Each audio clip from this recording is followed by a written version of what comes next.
Good morning friends, સવારના 10:45 થયા છે. આ પાલ આરટીઓ વાળો રોડ છે. કઈ રીતે ગાડી જઈ રહી છે તમે જોઈ રહ્યા છો. 4 વ્હીલને પણ જવામાં તકલીફ પડી રહી છે. 2 વ્હીલ એમ સમજીને ચાલો કે એક રિસ્ક સાથે 2 વ્હીલવાળા અહીંયાથી પસાર થઈ રહ્યા છે. અડધા પોણા 1 ફૂટ જેટલા પાણી ભરાઈ ગયા છે અને ખૂબ જ સરસ વરસાદ પડી રહ્યો છે. જાણે સુરતમાં સાપુતારાનો માહોલ સર્જાયો હોય એવી પરિસ્થિતિ છે. સુરતીઓ માટે કહેવાય ને કે એક બહુ ખૂબ જ આહ્લાદક વાતાવરણ છે.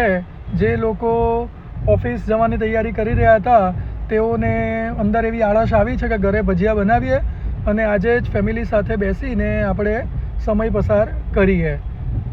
આ ગાડી જોઈ શકો છો, પાણીના કારણે ગાડી બંધ થઈ ગઈ છે અને બિચારા ધક્કા મારી રહ્યા છે. આપણે એવી ઈચ્છા હોય કે આપણે એમને મદદ કરીએ, તેમ છતાં આપણી પણ ઘણી મજબૂરી હોય છે કે જેને કારણે આપણે નથી મદદ કરી શકતા. ટ્રાફિક જામ છે થોડો વરસાદના કારણે. વરસાદ રોકવાનું નામ નથી લઈ રહ્યો. આજે ઘણા બધા વિદ્યાર્થીઓની 10મા અને 12માની પરીક્ષા પણ ચાલી રહી છે. તેઓ પણ બિચારા સમયસર કઈ રીતે પહોંચશે એ નથી સમજમાં આવી રહ્યું.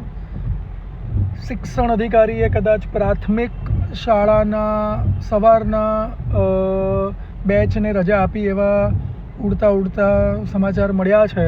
પણ જે વિદ્યાર્થીઓની આજે પરીક્ષા છે તેનું શું, તે એક બહુ મોટો પ્રશ્ન છે. વાતાવરણ ખૂબ જ સરસ છે.